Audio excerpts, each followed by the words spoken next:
candidate state. Among the countries making that call, Poland, Slovakia, and the Czech Republic. Now, one country going even further in its call is Ukraine itself. President Zelensky held a signing ceremony Monday, making a formal request to join the Union immediately. It's a process that normally takes years. Zelensky wants it fast-tracked.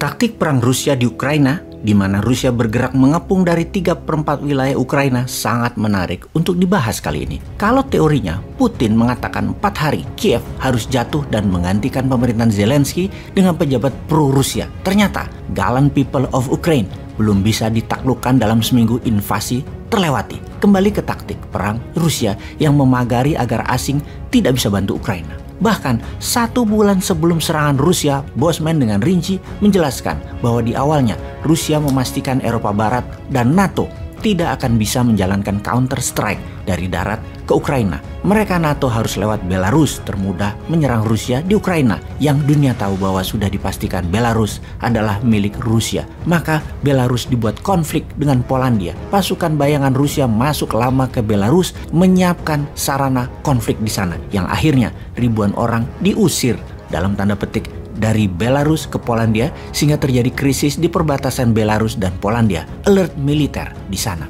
Lalu pasukan darat Rusia masuk ke Belarus, mengepung sisi utara Kiev yang dari perbatasan Belarus ke Kiev hanya berjarak 150 km. Dari sisi timur Ukraina, wilayah Donbas, ada sekitar 400 km menuju Kiev. Pasukan darat terbesar Rusia disiapkan beserta pasukan udara Rusia. Pasukan laut dan darat dari sisi selatan Ukraina lewat Crimea. Kode pertama, gerakan separatis pro-Rusia menghajar Donbas. Kiev diam saja. Lalu esokan harinya pasukan Rusia dari 3 penjuru gaspol menyerang dengan satu tujuan, menaklukkan gedung pusat pemerintahan dan menggulingkan Zelensky, presiden Ukraina saat ini. Pasukan darat, ground force, dilindungi pasukan udara, drone, dan artillery roket. Strategi militer Rusia sebenarnya strategi klasik, sudah bisa dibaca, tidak ada unsur surprise. Melancarkan serangan kota satu arah, Kiev mengepung pusat pemerintahan. Sama persis ketika Rusia menyerang Wolfpack markas Hitler di tahun 45. Sama persis ketika Amerika menggulingkan Saddam Hussein. Sama persis seperti Amerika serang Libya, menjatuhkan Gaddafi. Persis sama, hanya sekarang peralatannya makin modern Rusia punya. Kita mereview sejarah perang sebentar. Perang darat atau battleground adalah ciri perang klasik. Sejak zaman awal Macedonia kira-kira mungkin 1000 tahun sebelum Masehi hingga Perang Dunia Kedua di tahun 1945. Sejak Perang Dunia Kedua hingga sekarang ada wilayah perang tambahan yang wajib dikuasai, yaitu battle space, wilayah udara atau perang udara. Maka jet fighter, cargo plane, helikopter attacker, drone, rudal balistik, radar, satelit, cyber attack, dan banyak lagi adalah pelindung udara dan serangan udara. Oh ya, sebagai catatan, Rusia sudah melancarkan cyber attack ke Amerika. Dalam 2 bulan ini lebih dari 1 juta serangan dia lakukan. Oke, kita bahas pembahasan berikutnya tentang cyber attack Rusia ke Amerika sebelum Rusia serang Ukraina. Kemudian ada yang namanya perang gurun, perang hutan, perang kota, perang laut atau naval war, dan lain sebagainya. Desert Storm di Januari 1991 adalah perang gurun. Mel di Libya di tahun 40-an adalah perang gurun.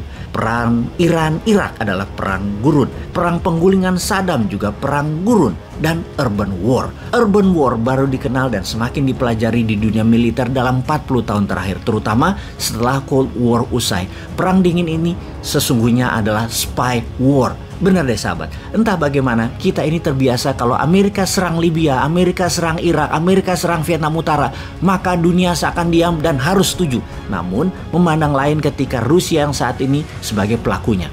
Itulah permainan media, itulah media warfare. Sama seperti Tiongkok yang invasi pakai ekonomi, kesannya berbisnis padahal hostile takeover. Namun peran media dan peran politikus lokal yang terbeli oleh Tiongkok penting bagi Tiongkok, sehingga langkah mereka terlihat membantu sebuah negara walaupun negara yang dibantu ternyata punya hutang banyak ke Tiongkok. Wes, stop bicara utang. Kita fokus ke perang kota. Kiev dan pasukan Ukraina saat ini melakukan perang kota dengan menempatkan banyak sharpshooter atau penembak sniper di banyak lokasi. Dan perang urban war, sniper sungguh mengambil peran sangat penting. Karena itu, Rusia sebagai counter insurgency menyerang dengan roket ke gedung-gedung atau lokasi-lokasi yang diduga tempat sharpshooter bersembunyi. Sniper inilah yang membuat Kiev sejauh ini bertahan. Perang gerilya urban war ini peran yang sulit dilakukan terutama oleh pihak penyerang karena tidak terlalu tahu medan.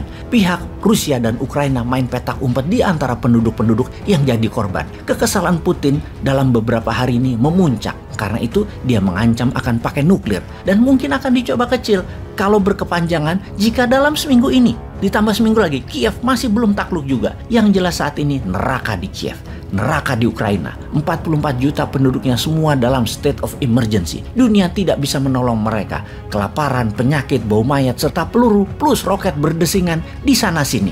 Sungguh pedihnya perang saat ini terjadi di Ukraina, namun dunia tidak bisa apa-apa.